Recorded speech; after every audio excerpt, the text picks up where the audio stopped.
When you are stepping into a culture that is not been defined by you as the founder of that company, how do you figure out quickly what in that culture is necessary and what are the barriers that are preventing transformation? We have an impulse to assert control, assert authority quickly in these kind of situations. The very short answer is simple but not easy. Today's guest is Keegan Evans, CEO, executive coach, and AI consultant of Euda. He is also the limited partner at Beyond Earth Ventures. A former Marine Corps combat pilot turned tech leader, Keegan brings decades of experience building leadership culture, guiding AI transformation, and helping executive teams navigate high-stakes change with clarity and trust. We have a human need for certainty. And so building the experience and wisdom to make decisions with imperfect information, knowing that you're going to get it wrong sometimes. Instead of making one big decision, make a lot of small decisions and learn from every single one of those decisions. Failure within bounds is essential to learning. How do you, when you're doing leadership development, encourage your team to try things and fail when the impulse is just plow through this and do it right the first time? This can come from a couple of different ways. One, the baseline. If you're like most of our listeners, you love the idea of running the show, but you're constantly second guessing yourself if you're ready or the person for the job. Are you missing a key skill? Are you aware of the things you need to know, like reading a financial statement or financing the operations of a business? We are here to solve that for you. Our new free Ownership Readiness Diagnostic will rank you from 1 to 4 on 5 foundational pillars of successful business ownership. It is the ultimate confidence builder that will tell you, yes, it is time to have that conversation, or no, these are the areas that you might need a little bit more time to develop. If you're interested in taking that assessment, you can find the link for that down in the description below. Welcome to the Art of Succession podcast with Barrett Young. Join us as we explore the strategies, stories, and insights that shape the journey of leadership transitions and business success. No matter where you find yourself along the journey, this is the podcast where you'll find the tools to make it happen. My name is Barrett Young, and this is the Art of Succession podcast. My guest today is Keegan Evans, a combat-tested Marine Corps helicopter pilot. After his service, he started working in tech product management and leadership development. And then he started a company called Euda, where he is pioneering a human-centered approach to AI implementation. Keegan, welcome to the Art of Succession. Thank you, Barrett. It's wonderful to be here. Thanks for having me on. Sure thing. Semper Fi, I'll get that out of the way from the very beginning. Absolutely. And I know this is broadcasting later, but happy birthday. We're recording the week of our birthday. That's right. 250 years, United States Marine Corps. So fantastic milestone. And that's, we'll get to what brings you to the Art of Succession in a minute, but that's what interests me about having veterans on here. Even though you didn't purchase your company from someone else, like the core tenet of the Art of Succession. I had a buddy on, Joe Bogdan, a year ago, Air Force vet, because I feel like the military positions us for the ability to step into somebody else's role and take over, get spun up really quick on where the mission is at and what the status of our forces are at. And so I think that that's a beneficial lesson that a lot of leaders in succession, multi-generational businesses could glean. So that's like my purpose for bringing you on, besides the fact that you're a fellow Marine. And I want to hear all the stories. But I wanted to ask you, like starting out, what brings you to the Art of Succession today? What do you hope that our listeners would gain from our conversation? Well, thanks, Barrett. And first, I want to double down on what you just said around the veteran capabilities and the military foundation. I often say, whether it's in entrepreneurship, whether it's in succession, whether it's in just placement inside established companies and hiring in for veterans transitioning, veterans bring two particularly unique qualities that are pretty universal. We all have our different backgrounds and experiences and personalities and approaches. But first off, veterans bring a penchant for on-the-job training that is pretty much unmatched, especially at any age range, because we're trained in our core specialties, but so much else about what we have to do as Marines, sailors, soldiers and airmen, I won't leave them out, is learned on the job and on the way. There's a lot of collateral duties. And so that ability to be technically flexible and an athlete is really powerful and pretty universal on veterans. The other thing is that we bring a penchant for problem solving that is almost unheard of, because in our service, problem solving is not called problem solving, it's called mission accomplishment. And that's it's less optional when we put it that way. So thank you for setting that up. What brings me here today is I really like the conceit of what you're talking about for your audience. Of there is a special uniqueness in I'm taking on something that was built by someone else. I'm continuing the legacy and also making it my own. One of the core through lines of my career, whether it was a Marine Corps pilot and aviation safety officer or product manager through a few different tech companies or my own entrepreneurship, is that intentional organizational culture is the key to effectiveness. And for someone who's in your audience who's coming into an established organizational culture as a new owner, as a new leader, I think has to be clear, intentional, and understanding about that. So bringing my experience and my perspective on that to your audience is something that I hope to get out of this.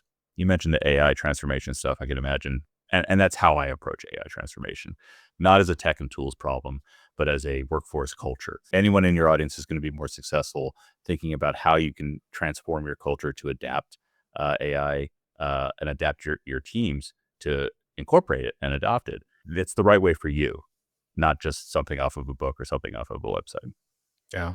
Yeah. I mean, I'm certainly looking forward to this conversation. I'm got my eyes constantly on the horizon where accounting is going with AI. I mean, we're probably one of the top 5, if not top 3 professions at risk of being replaced by AI. But the point that you bring up, the human centeredness approach to AI, is critical because we don't want to give up that trusted advisor status that we enjoy as CPAs to just say, well, now that ChatGPT can do everything. So we've got to Yeah. figure out what that looks like. And it's going to require our entire profession to Yeah. shift. So, but we're getting ahead of ourselves. So on this. as happens. Yeah.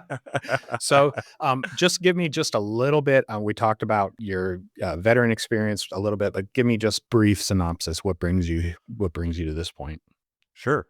So I was active duty from 2002 to 2010 in the Marines. My senior year of college, I was doing ROTC. My senior year was September 11th, and that kind of changed the perspective on what the future was going to be.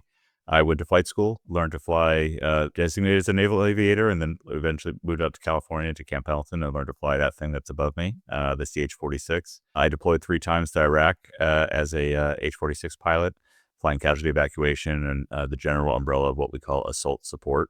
I've got over 1,000 hours in combat time and moved from being a boot co-pilot up to one of the senior captains and instructors by the end of my 3rd deployment. And I finished out my time. We were talking about this in pre-talk as a series commander, leading. So I had the joy of finishing my active duty time, reloading my Marine Corps motivation by leading some of the absolute best Marines I'd ever met in the drill instructor corps, forming new Marines at MCRD San Diego. I transitioned into grad school on the GI Bill down in San Diego. And when I was finishing that up, my dad got sick and I moved up to the Bay Area to be closer to him. Got into tech through a veterans internship program at TiVo, where I learned the ropes of product management and tech. And it was a wonderful learning environment. I didn't know a lot of the terms, but I always had a open conversation to ask people. And every single meeting I was in, I had a Google window open. And if I didn't know something, I just Googled it first and then followed on with some very generous engineers. 5 years at TiVo, and I wanted to move on to other things. Working with international cable companies can be a little bit soul draining at times, but it was wonderful to get the TiVo product in. I moved on to a startup in San Francisco, working on mobility, rideshare, car share, with looking at autonomous vehicles in the future. And then eventually transitioned out to founded my own company to combine that military leadership and culture with the experience in tech. Around the time I'd had my business proposition figured out I got a call from a former executive from TiVo who was at Intuit at the time. She was leading a team of 200 engineers. And she said, I'm hiring a chief of staff. I don't know what the job is, but you're the first person I thought of, which has been kind of the way that I like to bring a lot of value to any of the clients or employers. And so I started in a team there working on the QuickBooks Online payroll team, closely working with the QuickBooks accountants products as well, and learned a lot more about customer-driven innovation, design for delight in Intuit's philosophies, and the small and medium business and the mid-market. During the pandemic, I took on an internal mobility move, and I worked on the future of work and what the workforce of the future in a hybrid is going to be. And that brought me to, in 2021, we didn't know what hybrid was. We thought it was roughly 2 to 3 days a week, and that's about it. And everything else was learning. It was a big blue ocean of that. So being able to be on the forefront of that of innovating in what the culture is going to be, what even the questions to ask before collecting the data of what was working is going to be, and then the execution, bringing the teams on board through this developed workshops and engagement measures to help bring people along back into the office in ways that weren't just forcing us back in, but really innovating and like, how can we actually make this different than purely in person a couple days a week and purely virtual a couple other days a week? How can we be intentional about that? Moved on from Intuit in 2023, I think. Yeah, 2023. And then founded re-energized into Euda and putting all of that together. And so now we offer a suite of individual executive coaching, team coaching, and then the AI focus, because I thought in 2021, I thought hybrid work was going to be the generational change in work for our time, but it turns out that was the Hobbit to AI's Lord of the Rings as we go. So all of that brings me to today, where we offer a suite of referral-only coaching, general coaching and executive coaching, and then we have offerings around what we call the Euda methodology for AI adoption.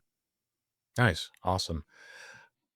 I didn't even know about the Intuit connection when we booked this thing. So that's interesting. The more we talk, the more we find out we have things in common. So Absolutely.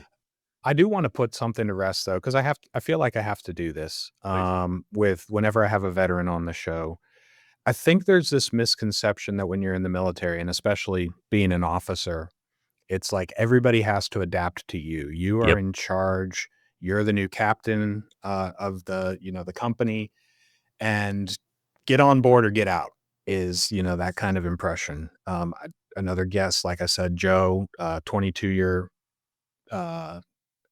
master sergeant in the Air Force. So very high ranking in the enlisted ranks. And so I think that they have this misconception that there is no adapting as a leader when you're in the military. Everybody just needs to salute and say, yes, sir, and go and do it. So could you put that to rest and maybe share just in your own development? Because going from a boot lieutenant to a captain, 8 years of experience, you make a lot of mistakes along the way too, where you do assert that too early. So I just want to hear from you and put that to rest and share an experience. I love the question, the prompt. It's excellent because it is a misconception. It is, I think, a disconnect for a lot of civilian employers, civilian teams who miss a lot of opportunity because they make the misunderstanding of who we are coming out. Yes, there is a uniform code of military justice that is a separate legal structure. Yes, we are legally obligated to follow orders. If an officer or any leader has to rely on that, they have already failed at their job 100% of the time. Organizational culture, what I love about it is true no matter the human circumstance. When I got to TiVo, I learned that a software, hardware, innovative, pioneering tech company has more in common with a Marine Corps medium helicopter squadron than it does different. Product management is always trying to push the boundaries and maybe a little frustrated that software engineering is running behind. Just like squadron maintenance is always pissed that Keep that breaking operations their helicopters. operations is pushing too hard, not listening to them. It's about human organizations fitting together, and there are the rules and the structures, and there's a lot of wonderful familiarity and 250 years of history and culture that falls back on. That's very hard to replicate, not impossible, but very hard to replicate in outside organizations or civilian organizations.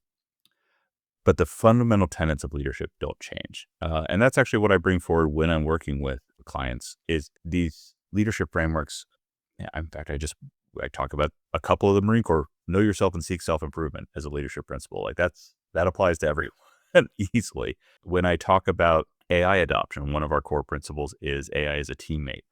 And that means that we can think of it as we have generations of great leadership and great high-performing team frameworks, so we can fall back on the ones that we know and are familiar with. And I bring forward what we called in aviation crew resource management, 7 critical skills that I distill down to the 3 most important for these kind of things around assertiveness, situational awareness, and decision-making.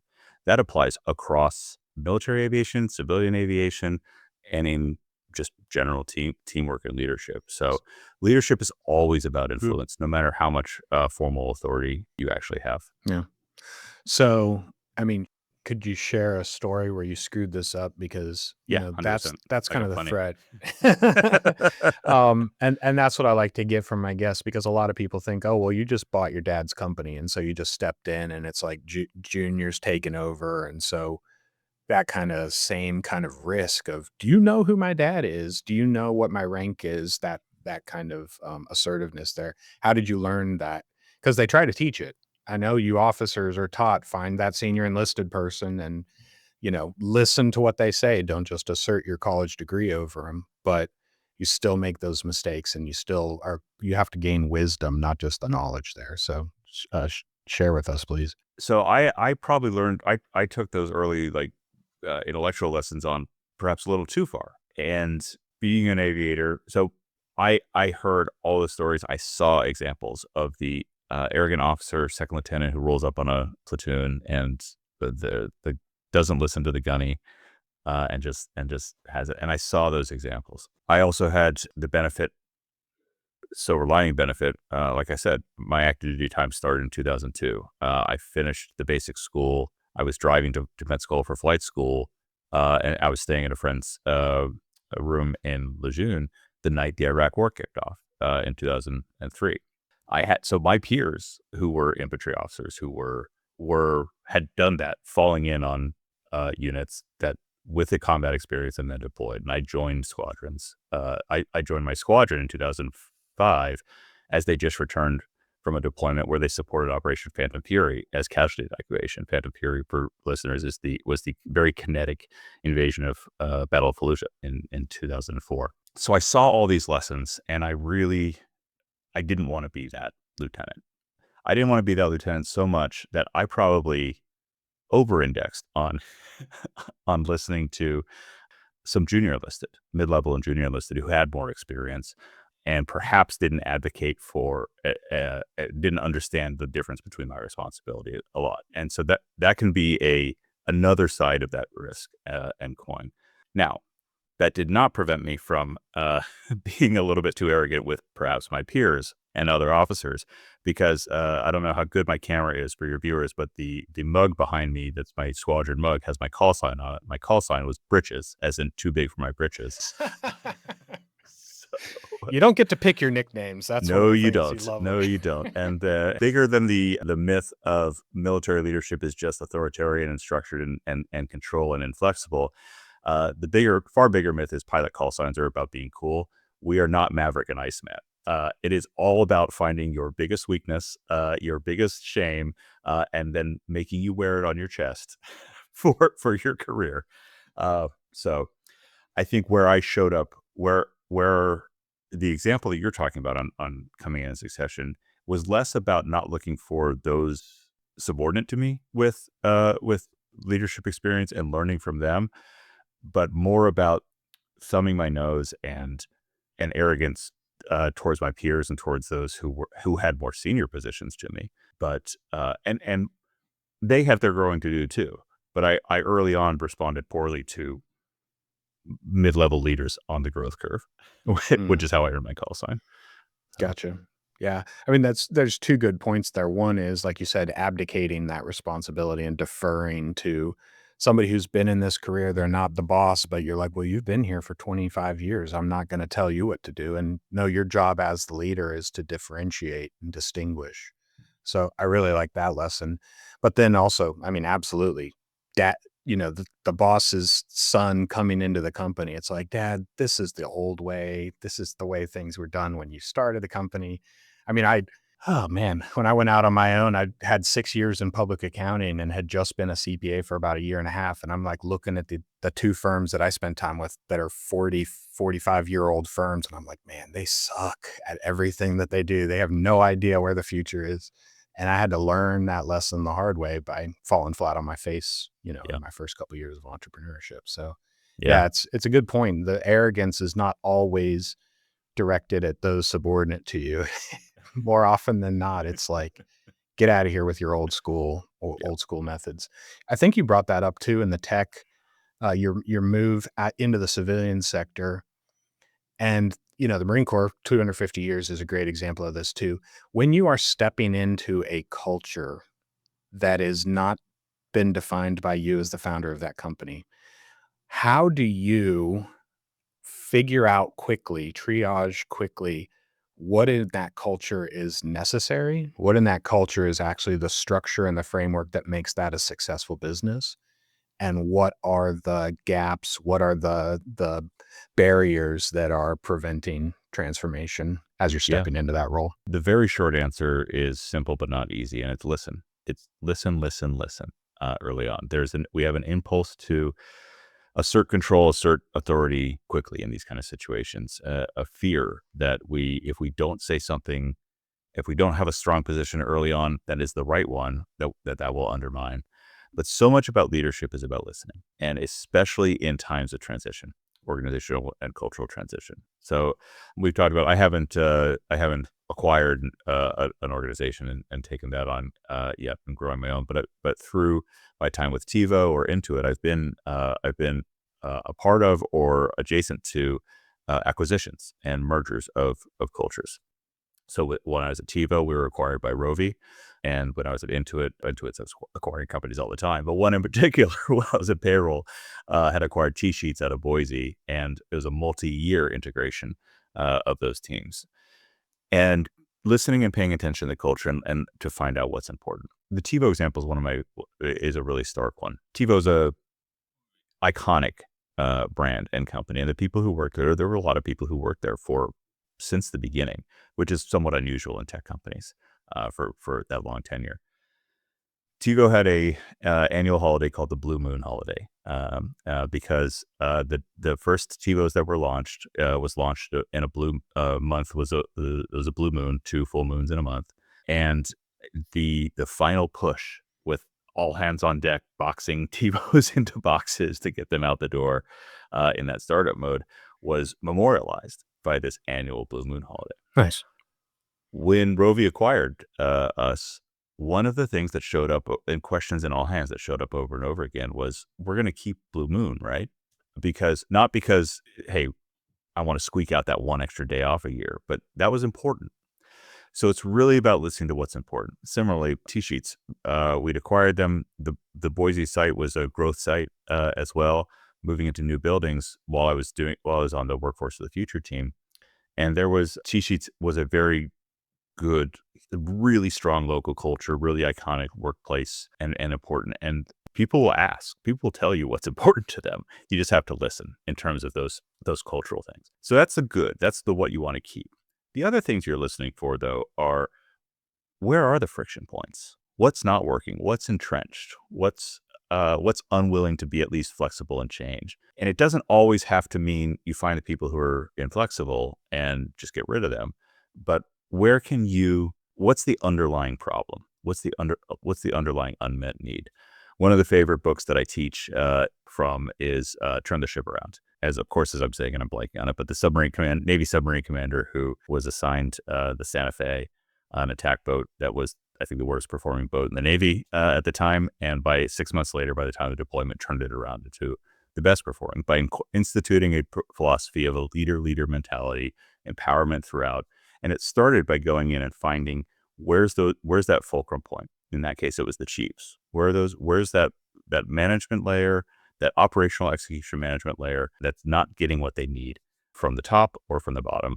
And how do you solve that problem? I'm an organizational consultant and coach. And so outside help often can help that objective. That can be that extra point of view that you can actually kind of offload some of the responsibility, not offloading the accountability, but offload the perspective to get that extra outside help.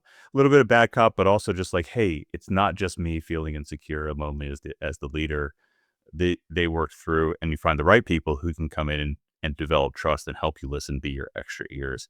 That's important. There's so much more we can go down there, but my monologue timer just went off in my head. No, totally. And that's the hard part. I guess it's back to that first question of, you can't abdicate as the leader, and it's deciding, yes, you need to listen, but how do you know who to listen to? Especially if you have a superior that's like, we brought you in to change this department. We brought you in to turn the ship around. You're sitting here listening. You're sitting here stalling, like, where's instant performance kind of turnaround. So how do you how do you work through that? We always had a joke in the barracks. It was like, be wary of the first Marine that ever, befriends you when you get to a new duty station, because Sure. there's a reason they're not hanging out with their other friends. Um, Sure. how do you the people who say, "This is a new guy, I Yep. wanna talk to him, tell him all the problems that I see." How do you, Yep. like, discern, in that this is somebody I need to listen to versus this is somebody that's just trying to win brownie points with me? I think you actually just you opened up some enlightenment to me to some of the problems I've had in past jobs where I've come in and listened to that first person a little too much, especially the one who struggled with the wanted to just kind of dump a lot of the problems. That Marine barracks wisdom, as often the case, perhaps needing refinement in other cases, but applies. Lessons from the Um, Lance Corporal Underground for your yes. listening ears. This gets back to why executives, leaders, officers, why there is a difference, why the responsibilities and roles are different. It is because it is about decision making, ultimately. Like the one thing that differentiates executive leadership from other leadership or other roles in organizations is responsible accountability, cannot abdicate decision making. Yeah. The hardest part about decision making and where whether my clients or my people I've worked for or worked with get stuck is we have a human need for certainty, which we're never going to achieve full certainty. And so building the experience and wisdom to make decisions with imperfect information, knowing that you're going to get it wrong sometimes, and finding the discernment to make, instead of making one big decision every so often, make a lot of small decisions and learn from every single one of those decisions. So you're walking into an organization, you've got the friendly person who you don't notice off the bat, no one else is talking to or is rolling their eyes when they're talking. Listen them out, hear them out, because it's important to get all those different perspectives. But don't take everything at face value. Put it into little buckets. Okay, oh, hey, that's okay, good. I'm noting this. I'm noting X, Y, Z, and then have the same conversation with people who aren't coming up to you. Set those intentional conversations up. Have individual conversations. Have skip level conversations. You want to talk to people when their manager's in the room. You want to talk to people when manager's not in the room. You want to talk to people as a group. You want to talk to people one-on-one. You want to talk to people informally. It's on the calendar sessions. You want to walk around. Leadership by walking around is one of the absolute most valuable things I learned. Leadership by presence was the specific form that we used as series commanders at the recruit depot. The drill instructors are the ones who run around screaming. And the recruits know that the officers are gods to the drill instructor. So if God is yelling around screaming and the drill instructors are supposed to be more intense than God, that's how abuses happen. That's how mistakes happen. So the officers just being the calm presence, the physical manifestation of the regulations is important. But that's also how we are just kind of wander around and we blend into the background, which means we can see more stuff as it's happening. I never wanted to see an officer when I was in basic training. But for us in the enlisted side, your senior drill instructor kind of played that role for you too. So those that don't know, you have a senior and then you have a bunch of juniors. Mm-hmm. The seniors, it's not really the good cop, but it's like they're the ones that... It's the father, I always thought of as. Yeah, they're the ones that are consistent. They will listen if necessary. They will scream, but you don't want to see your senior screaming. The juniors are the ones that get everybody, riled up and in order and everything. But if that senior raised their voice, it's like, oh crap, like we really screwed up at this point. But more often than not, he would take the juniors into the duty hut, into the DI hut, and he would tear them a new one for whatever they weren't doing. So yeah, it is that, but it's that invisible presence of knowing that you're there, knowing that they're being observed, and knowing that there's accountability for the middle ranks too. It's not just they can just do whatever they want. They're being supervised too. They have leaders that they're subject to. The original question was, of course, how do you know what you're hearing and know what you're trusting? And so the listening, the getting multiple viewpoints, the putting it together, the accepting that you're going to have imperfect information. And the other crucial thing is figure out who you can trust, who are not just who you can trust in a binary, but who are your trusted people to help you check your horizon. Make sure you cross-check your instruments from, I'll pull my pilot metaphors in now. If you've got someone that you can bring in to do this stuff together. So I'm assuming an acquisition succession scenario. If you have someone that you worked with before in your career that you trust, that complements your skill set to bring in, that's fantastic. If you don't, figure out quickly who's going to be on your core team and your leadership team. Figure out their strengths and gaps as well, and how they fit and complement.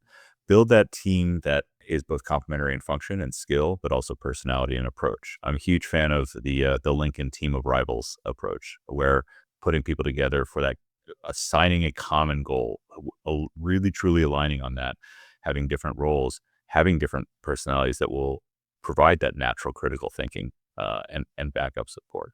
I do that. My chief of staff she's 15 years younger than me, but we have a relationship where she knows she can call me out and press me like, hey, I really think we're doing the wrong thing here. We need to focus. She recognizes my impulses to, okay, I really want to volunteer and mentor this group. She's like, we need to make money. You can volunteer after we book these clients, these kind of things. So I mentioned earlier the Marine Corps leadership principle, know yourself and seek self-improvement. Learning, being, and having confidence to engage and recognize what's real, what's not, putting together that perspective of an organization you're taking on really starts with the humility and grounded confidence in knowing yourself. I hope that you've enjoyed part 1 of this discussion with Keegan Evans. We have new episodes on the art of succession, interviewing business owners with their own succession stories twice a month. If you're interested in being a guest on the show, you can find the link for that down in the description below. We're going to pick up in part 2 of our episode, where Keegan is going to share just the lessons that he's learned and how he brings AI to leadership development and to get the best out of humans within your organization. And you can find that episode linked right here. I want to thank you for watching The Art of Succession. And if you enjoyed this episode, please share it with somebody else.